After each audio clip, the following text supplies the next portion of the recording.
তন্মধ্যে প্রথম করণীয় হলো শাবানের 29 তারিখে পশ্চিম আকাশে রমজানের চাঁদ তালাশ করা। এটা একটা আমল। কোন দিন চাঁদ তালাশ করবেন? শাবানের 29 তারিখ। এই বছর আমাদের দেশে শাবানের 29 তারিখ কবে হচ্ছে? রোজা কবে থেকে শুরু হচ্ছে? তাহলে 29শে শাবান সন্ধ্যায়, যেদিন থেকে রোজা হওয়ার সম্ভাবনা আছে, সেই দিন সন্ধ্যায় মাগরিবের আগে পশ্চিম আকাশের দিকে চাঁদ অনুসন্ধান করার চেষ্টা করে তাকাবেন। পশ্চিম আকাশে চাঁদ অনুসন্ধান করার জন্য যদি চেষ্টা করেন, একটু খোঁজার চেষ্টা করেন, চাঁদ দেখতে যদি পান তো ভালো, এমনকি যদি চাঁদ দেখতে নাও পান, চাঁদ দেখার চেষ্টা যে করেছেন এর কারণে আপনার আমল নামাতে সওয়াব লেখা হবে, একটা সুন্নত আদায় করার সওয়াব। ভাইরা আমার, আমরা আমাদের ছেলেবেলায়, আমাদের শৈশবে রমজানের আনন্দ আঁচ করতাম পশ্চিম আকাশের চাঁদ দেখে। ঈদের আনন্দের সূচনা এবং শুরুই হতো ঈদের চাঁদ দেখার মধ্য দিয়ে। এমন একটা সময় আমরা এখন এসে পৌঁছেছি যেই সময়ে সবাই চাঁদ তালাশ করে, কিন্তু সেটা আকাশে না, ফেসবুকে। ঠিক না ভাই? ঠিক। চাঁদ কি ফেসবুকে উঠে না আকাশে উঠে? তাহলে সবাই যদি ফেসবুকে চাঁদ তালাশ করেন, আকাশে চাঁদ দেখবে কে? ও ইসলামী ফাউন্ডেশনের হেলাল কমিটি, চাঁদ দেখা কমিটির কিছু মানুষ, তাদের উপরে নির্ভর করে 18-20 কোটি মানুষ তারা ফেসবুকে তাকায় আছে। এটা খুবই দুর্ভাগ্যজনক একটা বাস্তবতা। নবী করিম সাল্লাল্লাহু আলাইহি সাল্লামের হাদিসটা আমরা লক্ষ্য করি, তিনি বলেছেন, সোমু লিরুইয়াতিহি ওয়া আফতিরু লিরুইয়াতিহি, তোমরা চাঁদ দেখে সিয়াম সাধনা করবে, চাঁদ দেখে রমাদান উদযাপন করবে, চাঁদ দেখে রমাদানের ইবাদত বন্দেগী করবে, আর চাঁদ দেখে তোমরা ঈদ উদযাপন করবে। চাঁদ দেখে তিনি আমাদেরকে রোজা রাখতে বলেছেন। অতএব চাঁদ দেখতে হবে কি হবে না? ভাইরা আমার, বিলুপ্ত হওয়া মৃত প্রায় সুন্নাহগুলোর মধ্যে থেকে একটা হলো চাঁদ তালাশ করার সুন্নাহ। এটা ফরজে কিফায়া, মুসলিম সমাজের কেউ যদি না করে সবাই গুনাহগার হবে। এটা খুবই রিস্কি একটা বিষয়, দুর্ভাগ্যজনক একটা বিষয় যে 20 কোটি মানুষের রমজান মাত্র মুষ্টিমেয় কয়েকজন মানুষের দেখার উপর নির্ভর করবে। ভাইরা আমার, আমরা পশ্চিম আকাশে চাঁদ দেখার চেষ্টা করব ইনশাআল্লাহ। যদি চাঁদ দেখতে পান আপনি, তাহলে নবী সাল্লাল্লাহু আলাইহি সাল্লামের সেখানে একটা দোয়া পড়বেন, আল্লাহুম্মা আহিল্লাহু আলাইনা বিল ইয়ুমনি ওয়াল ঈমান ওয়াস সালামাতি ওয়াল ইসলাম রব্বি ওয়া রাব্বুকাল্লাহ। চাঁদকে লক্ষ্য করে বলবেন, চাঁদের সাথে কথা বলবেন। চাঁদ আপনার কথা হয়তো বুঝবে না, কিন্তু আল্লাহর এরকম সৃষ্টি যারা আমাদের কথা বুঝতে পায় না, তাদেরকে লক্ষ্য করে কিছু বলার মানে হলো আপনি মূলত আপনার মনের আকুতিকে প্রকাশ করছেন। চাঁদকে লক্ষ্য করে নবী সাল্লাল্লাহু আলাইহি সাল্লাম চাঁদ দেখলে পড়তেন, আল্লাহুম্মা আহিল্লাহু আলাইনা বিল ইয়ুমনি ওয়াল ঈমান। হে আল্লাহ, এই যে চাঁদ আমি দেখতে পাচ্ছি, এই চাঁদের পুরো মাসটাকে যে আমার জন্য বরকত এবং ঈমান দিয়ে পরিপূর্ণ করে দিন। এই চাঁদ পুরো মাস জুড়ে থাকবে, অতএব পুরো মাস জুড়ে এই চন্দ্র মাসে আমি আপনার কাছে আমার জীবনে প্রভূত বরকত, কল্যাণ এবং ঈমান আপনার কাছ থেকে চাই। ওয়াস সালামাতি ওয়াল ইসলাম, এবং আমি নিরাপত্তা চাই। এই চাঁদ, এই চন্দ্রমাস আমার জন্য যেন নিরাপদ হয়, এবং ইসলামের সাথে যেন এই মাস আমি অতিবাহিত করতে পারি, ঈমানের সাথে যেন অটল অবিচল থাকতে পারি। রব্বি ওয়া রাব্বুকাল্লাহ, হে চাঁদ, তোমার সৃষ্টিকর্তা, পালনকর্তা আর আমারও পালনকর্তা এক আল্লাহ। ভাইরা আমার, চাঁদ দেখার চেষ্টা করা যাবে তো ইনশাআল্লাহ? সোশ্যাল মিডিয়াতে আপনি চাঁদের খবর খোঁজেন, দোষ নাই, কিন্তু আমরা সবাই যদি সোশ্যাল মিডিয়াতে চলে যাই, পশ্চিম আকাশে চাঁদটা দেখবে কে? দুর্ভাগ্য। মসজিদ মাদ্রাসার ছাত্ররা, ওলামা একরাম, তারাও চাঁদ তালাশ করতে দেখা যায় খুবই কম, খুবই নগণ্য। আল্লাহ তাআলা আমাদের সবাইকে মৃত প্রায় সুন্নাহকে জিন্দা করার তৌফিক দান করুন। এই বছর 29শে রমাদান শুক্রবারে হবে না শনিবারে হবে? কে কে চাঁদ দেখবেন হাত তোলেন। আল্লাহ আমাদের সবাইকে চাঁদ দেখার তৌফিক দান করুন। মৃত সুন্নাহকে জিন্দা করার নিয়তে চাঁদ দেখবেন ইনশাআল্লাহ। আল্লাহ আমাদের সবাইকে আমল করার তৌফিক দান করুন। ভাইরা আমার, তাহলে রমজান কেন্দ্রিক প্রথম আমল পেয়ে গেলাম, প্রথম কর্মসূচি পেয়ে গেলাম, সেটা হলো শাবানের শেষ তারিখে পশ্চিম আকাশে চাঁদ তালাশ করবো ইনশাআল্লাহ। নাম্বার 2, রমজানের দ্বিতীয় আমল, যেটা রমজানের প্রধান আমল মূলত কি সেটা বলেন দেখি। রমজানের প্রধান আমল কি ভাই? রোজা রাখা। মাশাআল্লাহ, উত্তর সঠিক। রমজান মাসের প্রধান আমল হলো রোজা রাখা। রোজা রাখার চাইতে এ মাসের বড় কোনো আমল হতে পারে না। রোজা রাখা রমজানের সুন্নত না মুস্তাহাব? ফরজ। ফরজ মানে হলো আল্লাহর সেই নির্দেশ, যেই নির্দেশ লঙ্ঘন করলে জাহান্নামের শাস্তি অবধারিত, জাহান্নামের শাস্তি এড়ানো যাবে না, যে নির্দেশ মান্য করা আবশ্যক, এরকম একটি ফরজ। ইসলামের স্তম্ভ কয়টা ভাই? 5টা। নবী করিম সাল্লাল্লাহু আলাইহি সাল্লাম বলেছেন, বুনিয়াল ইসলামু আলা খামস। ইসলাম দাঁড়িয়ে আছে 5টি ফাউন্ডেশনের উপরে, 5টি খুঁটির উপরে, 5টি ভিত্তির উপরে। সেই 5টি ভিত্তির 1 নম্বর হলো শাহাদাতি আল্লাহ ইলাহা ইল্লাল্লাহ ওয়া আন্না মুহাম্মাদান রাসূলুল্লাহ। আল্লাহ ছাড়া ইবাদত এবং উপাসনার উপযুক্ত আর কেউ নাই, আর মুহাম্মদ সাল্লাল্লাহু আলাইহি সাল্লাম আল্লাহর পাঠানো রাসূল, এই কথার সাক্ষ্য মুখে দেওয়া, এটা হলো 1 নম্বর স্তম্ভ। স্তম্ভ নম্বর 2, 5 ওয়াক্ত নামাজ আদায় করা। স্তম্ভ নম্বর 3, যাকাত আদায় করা, যাদেরকে আল্লাহ সামর্থ্য দিয়েছেন, সচ্ছলতা দিয়েছেন। স্তম্ভ নম্বর 4, হজ করা। স্তম্ভ নম্বর 5, রমজানের রোজা রাখা। তবে অনেক হাদিসে রমজানের রোজাকে 4 নম্বরে আর হজকে 5 নম্বরে রাখা হয়েছে। তাহলে রমজান মাসের রোজা রাখা এটা শুধু ফরজ না, মৌলিক ফরজ। নবী করিম সাল্লাল্লাহু আলাইহি সাল্লাম বলেছেন, যদি কেউ জীবনে একটি রোজাও শরিয়া গ্রাহ্য ওজর ছাড়া কেউ যদি ভঙ্গ করে, রোজা না রাখে, রমজানের পরে যদি সে সারা জীবনও রোজা রাখে, দায় মুক্ত হয়তো হয়ে যাবে। সে কাজা আদায় করেছে, কাফারা আদায় করেছে, দায় মুক্ত হয়তো হয়ে যাবে, কিন্তু রমজানের একটা রোজা রেখে আল্লাহর কাছে যে পরিমাণ মর্যাদার অধিকারী হওয়ার কথা, সারা জীবন রোজা রেখেও রমজানের ওই একটা রোজার ক্ষতিপূরণ করা সম্ভব নয়। এই জন্য সবাই রমজান মাসে ফরজ রোজা রাখবো তো ইনশাআল্লাহ। সকল প্রাপ্তবয়স্ক সুস্থ ইমানদারের জন্য রমজানের রোজা রাখা ফরজ। ভাইরা আমার, পৃথিবীতে আজ অনেক বিজ্ঞানী রোজা বা ফাস্টিং এর উপরে গবেষণা করে অনেক বড় বড় পদক, অনেক বড় বড় পুরস্কার জিতেছে। এখন ডাক্তাররাও আমাদেরকে বলে যে একটা সময় আমরা যেন ফাস্টিং করি, একটা সময় আমরা যেন না খেয়ে থাকি, এটা আমাদের স্বাস্থ্যের জন্য ভালো। নবী সাল্লাল্লাহু আলাইহি সাল্লাম সেই ১৫০০ বছর আগে আল্লাহর দেয়া বিধান আমাদেরকে জানিয়েছেন। রমজানে পুরো মাস রোজা, শাবানে মুহররমে বেশি বেশি নফল রোজা, সোমবার বৃহস্পতিবার সাপ্তাহিক রোজা, চাঁদের ১৩, ১৪, ১৫ আইয়ামে বীজের মাসিক রোজা। নিয়মিতভাবে এই রোজা, এই সিয়ামগুলো যদি পালন করি আমরা, তাহলে আল্লাহর সন্তুষ্টি এবং জান্নাত লাভ যেমন হবে, ঠিক একইভাবে আমরা দুনিয়াতে সুস্থ সবল থাকতে পারবো। আমাদের শরীরে অতিরিক্ত যে চর্বি তৈরি হয়, বিশেষ করে আজকের বিশ্ব বাস্তবতায়, এই চর্বিগুলোকে বার্ন করার জন্য রোজার কোনো বিকল্প নাই। যদিও চর্বি বার্নের উদ্দেশ্যে রোজা রাখলে সে রোজা রোজা নয়। আমাদের উদ্দেশ্য হবে আল্লাহর সন্তুষ্টি অর্জন, পাশাপাশি পার্থিব উপকারিতা এমনি পেয়ে যাব। আল্লাহ আমাদের সবাইকে রমজান রোজা রাখার তৌফিক দান করুন।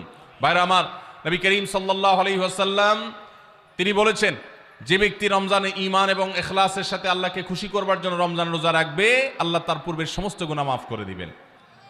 অনেক যুবক আছেন গ্যাস্ট্রিকের অজুহাতে, অনেকে আছেন প্লাস্টিকের অজুহাতে রোজা রাখেন না। কারো গ্যাস্ট্রিক, কারো প্লাস্টিক। সামান্য একটু রোজা রাখতে যে যুবক পারে না, সে নিজেকে মুসলিম দাবি করে কোন মুখে? মাত্র 12-14 ঘন্টা যে না খেয়ে থাকার মতো চ্যালেঞ্জ নিতে পারে না, সে আবার কিসের মুসলমান দাবি করে নিজেকে? এই জন্য ভাইরা সবাই রোজা রাখবো তো ইনশাআল্লাহ। বাসা বাড়িতে বাচ্চাদেরকে কৈশোর বয়স থেকে তাদেরকে রোজা রাখতে শেখাবেন। সাহাবায়ে কেরাম আশুরার রোজা পর্যন্ত বাচ্চাদেরকে রাখাতেন এবং তাদেরকে খেলনা দিয়ে ভোলাতেন, রোজা রাখতে তাদের সাহায্য করতেন। আজ এমন এক প্রজন্ম আমরা গড়ে তুলছি যেই প্রজন্ম শুধু ভোগ শিখেছে, ত্যাগ শিখে নাই। বাচ্চা কাচ্চাদেরকে দেখবেন মা বাপ বড় বড় মোবাইল, স্মার্টফোন তাদের হাতে তুলে দিচ্ছেন। তারা মুখ দিয়ে কোনো কথা বললেই সেটা নেওয়ার জন্য, কেনার জন্য বাপ মা অস্থির ব্যাকুল হয়ে যাচ্ছেন। তাদেরকে সংগ্রাম, ত্যাগ, চ্যালেঞ্জ নেওয়া এগুলো তাদেরকে শেখাচ্ছেন না। মনে রাখবেন, ভোগ করতে কোনো যোগ্যতার দরকার হয় না, ত্যাগ করতে যোগ্যতার দরকার হয়। ভোগ করতে সবাই পারে, ত্যাগ করতে সবাই পারে না। এই জন্য সন্তানকে ভোগ নয়, ত্যাগ শেখাতে হবে। আল্লাহ আমাদেরকে তৌফিক দান করুন। আপনার বাচ্চা যদি রোজা রাখা শিখে, শখ করে রোজা রাখে, তাকে বাধা দিবেন না, তাকে রোজা রাখতে দিবেন। কারণ সে রোজা রাখার মধ্য দিয়ে গরিব অভাবী মানুষের কষ্ট অনুভব করবে, ফিল করবে। সে রোজা রাখার মধ্য দিয়ে আল্লাহর নৈকট্যের ফিলিংস তার মধ্যে আসবে, ইসলামী সংস্কৃতিকে সে অনুভব করবে, আঁচ করবে। এই জন্য সন্তানকে কৈশোর বয়স থেকেই, কিশোর বয়স থেকেই তাকে রোজা রাখতে সাহায্য করবেন ইনশাআল্লাহ। ঠিক আছে না ভাই? বাচ্চাদের প্রথম হয়তো রোজা অর্ধেক রাখবে, দুপুরে ভেঙে ফেলবে, এরপর না হয় বিকাল পর্যন্ত রাখবে, এরপর না হয় সন্ধ্যা পর্যন্ত রাখবে, কিন্তু অভ্যাস তাকে গড়ে তুলতে হবে। আল্লাহ আমাদেরকে তৌফিক দান করুন। ভাইরা আমার, তাহলে রমজানের প্রধান আমল রোজা রাখা। এই রোজা ইচ্ছাকৃত শরিয়া গ্রাহ্য ওজর ছাড়া ভাঙা জায়েজ নাই, হারাম। যদি কেউ ভাঙে অথবা না রাখে সে ফাসিক। অতএব এই রোজার চর্চা আমাদের করতে হবে। আল্লাহ আমাদের সবাইকে তৌফিক দান করুন। 2 নম্বর আমল হলো রমজান মাসে রোজা রাখা। 3 নম্বর আমল হলো রাতে তারাবির নামাজ আদায় করা। রাতে কি আদায় করা ভাই? তারাবির নামাজ আদায় করা কি ফরজ না নফল? ফরজ না সুন্নত? সুন্নত, সুন্নতে মুআক্কাদা। নবী করিম সাল্লাল্লাহু আলাইহি সাল্লাম বলেছেন, মান সামা মান কামা রমাদান ঈমানান ওয়া ইহতিসাবা গুফিরা লাহু মা তাকাদ্দামা মিন যামবি। যে ব্যক্তি রমজান মাসে রাতে দাঁড়িয়ে তারাবির নামাজ পড়বে, তার পূর্বের সমস্ত গুনাহ খাতা মাফ করে দেওয়া হবে। এই জন্য তারাবির নামাজ পড়বো তো ইনশাআল্লাহ। তারাবির নামাজ 4G গতিতে হবে না 5G গতিতে? কি বলেন? 4G না 5G? ভাইরা আমার, সব কিছুতে গতি ভালো না। নেটের গতি যত বেশি হয় তত ভালো, কিন্তু নামাজের গতি, ইবাদত, সিজদার গতি, তারাবির গতি যত কম হয়, যত ধীরে ধীরে হয়, যত শান্তশিষ্টভাবে হয়, তত আল্লাহর কাছে বেশি মর্যাদাবান হয়। অতএব মহল্লার হাফেজ সাহেবদেরকে তারেন, শেষে যায় শুধু ইয়ালামুন তালামুন, আর এটা শুনে মনে করেন যে এখন স্টপ হয়েছে, এখন রুকুতে যাইতে হবে। এই নামাজ কি নামাজ? এটা তামাশা। ভাইরা আমার, স্পিডে তারাবি না পড়ে যদি একটু ধীরে তারাবি পড়া হয়, সর্বোচ্চ 15 থেকে 20 মিনিটের ডিফারেন্স হবে, এর বেশি না।